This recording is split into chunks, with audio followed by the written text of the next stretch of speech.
I just love growing. Like I said, I think growing is a very important thing. And when I was very young, I started working when I was 17 years old.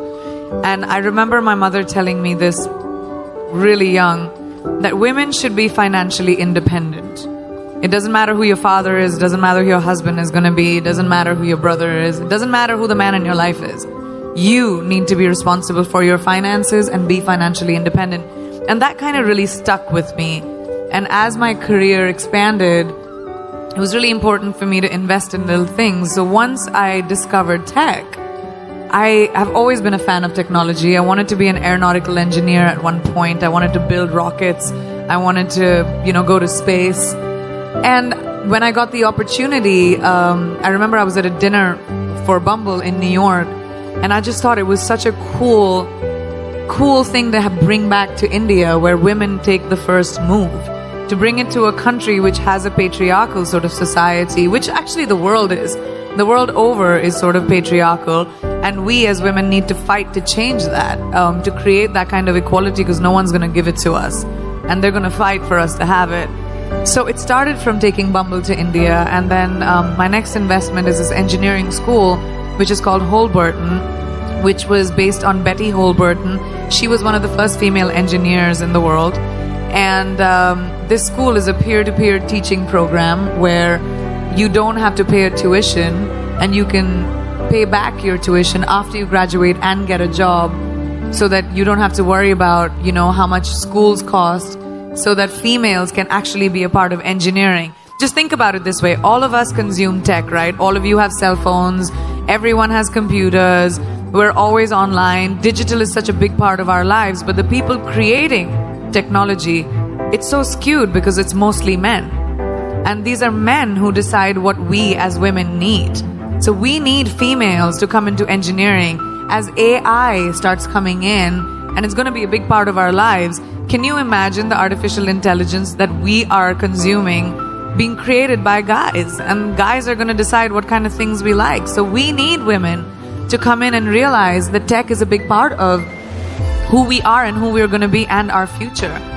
I've had so many times whenever I'm doing interviews, people always ask me that, oh, you're doing a movie with, a female co-actor. Did you guys get along? Were there catfights? But when it comes to boys, they say, oh my gosh, that looks like a bromance and everyone got on so well. So I feel like over time, because women had the lack of opportunity, we were pitted against each other, because there were only like 5 opportunities, like 5 places a woman could be hired, and so we were elbowing each other out to get to that one spot. So the crux of the problem is the lack of opportunity for females. And the more opportunity we create for each other, the more sisterhood will grow. We're 50% of the world's population. We need to be represented in every field like that. We need to be empowered by each other, by the people who are in positions of power, by putting us in positions of power. So I realized many, many years ago that the more I champion women in my own small way, maybe I'll be able to create a world around me, at least, where, women run the show, because we kind of do it really well. So every generation of women somehow has to fight for the right of empowerment for the next generation of women. How many of you drive?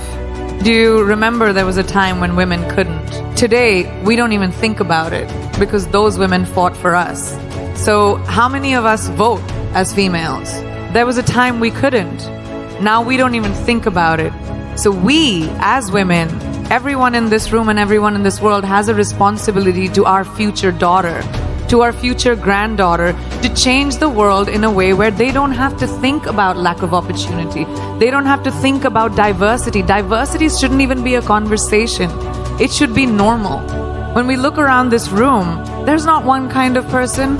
I don't even see one kind of person in one row. And that's our normal. And that's the world we will create for our daughters, for our kids. We will create men that empower the girls around them. We will create men that respect the girls around them and create a legacy for their children going forward. And I think that's our responsibility, and we need to take that really, really seriously. Ladies, no one is going to give that to you. No one is going to tell you, here's an opportunity, go make something of yourself. You're gonna do it for you. Because people are only gonna try and take it away. And it's so important for us to be able to empower each other in everyday life. We don't have to conquer the world. You don't have to be the only person who reaches space. Like, you don't have to have crazy, wild ambitions.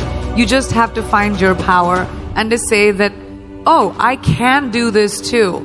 I don't have to create like this crazy opportunity for me to thrive. You can thrive in anything you choose. Just have to find that confidence within yourself by telling yourself that your flaws are fine. No one is perfect. None of us. We all have bad days. We're all gonna feel like shit sometimes, but you're all gonna have bad days, and that's fine. We have this crazy standard, especially with the internet, where everything has to be perfect all the time, and we have to look perfect, we have to behave perfect, we have to say the right things. Everyone screws up, and that's alright. Laugh through it, don't take yourself too seriously, and make sure that you don't live for someone else's validation. It's your validation.